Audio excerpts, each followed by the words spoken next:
কি বালের একটা জীবন পাইলাম। সকাল উঠে রান্ধো বারো খাও আবার ঘুমাও, আবার সকাল উঠে রান্ধো বারো খাও আবার ঘুমাও। তো যাই হোক, ওই ভেসেল বাইরে আর লাভ নাই কে। তো আমি আজকে আপনাদের শিখাবো মুরগির মাংস রান্না। তো এইখানে পেঁয়াজ ভাজা ভাজা করে নিচ্ছি। তারপরে হচ্ছে বাটা পেঁয়াজ, এটাও ভাজা ভাজা করে নেব তেলে, অতিরিক্ত বেশি করে, অনেক বেশি করে ভাজা ভাজা করতে হবে। তারপরে হচ্ছে তেল ছেড়ে দেবে, তখন হচ্ছে আমি মশলা দেবেন বা পানি দেবেন, যেটা করবেন করবেন। আমি আমার মনে যেভাবে চাই আমি সেভাবে রান্না করে রাখি, আমি অত পুষ্টি করি না, বুঝছেন। তো এইখানে হলুদের গুঁড়া, মরিচের গুঁড়া, ধনিয়ার গুঁড়া সব কিছু দিয়ে দিলাম, একটু পানি দিয়ে দিলাম। এখানে এই মশলাটাকে ভালো করে কষাবো।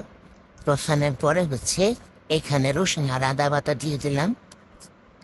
তারপরে নেড়ে চেড়ে ভালো করে, একেবারে নেড়ে চেড়ে সুন্দর করে ভাজা ভাজা করতে হবে, তেল বের হয়ে আসা পর্যন্ত মশলা থেকে। তারপরে এখানে মুরগির মাংসগুলো দিয়ে দিলাম, দিয়ে এগুলো এখন ভালো করে নেড়ে চেড়ে, কোনো পানি অ্যাড করবো না এখানে, বুঝলেন।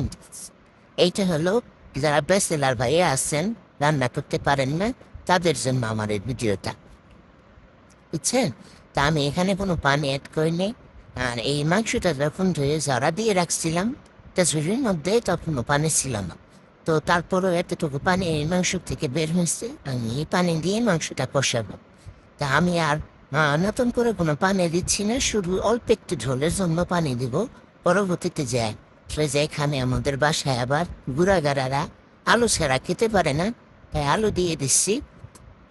ঝোলের পানিটা দিয়ে দিলাম এখন। তারপরে এখন কলিজাটা দিয়ে দিব। আমার মা বলে কলিজাটা আগে দিলে নাকি গলে যায়, তাই পরে দিই। বাই বাই, টাটা, সবাই ভালো থাকবেন।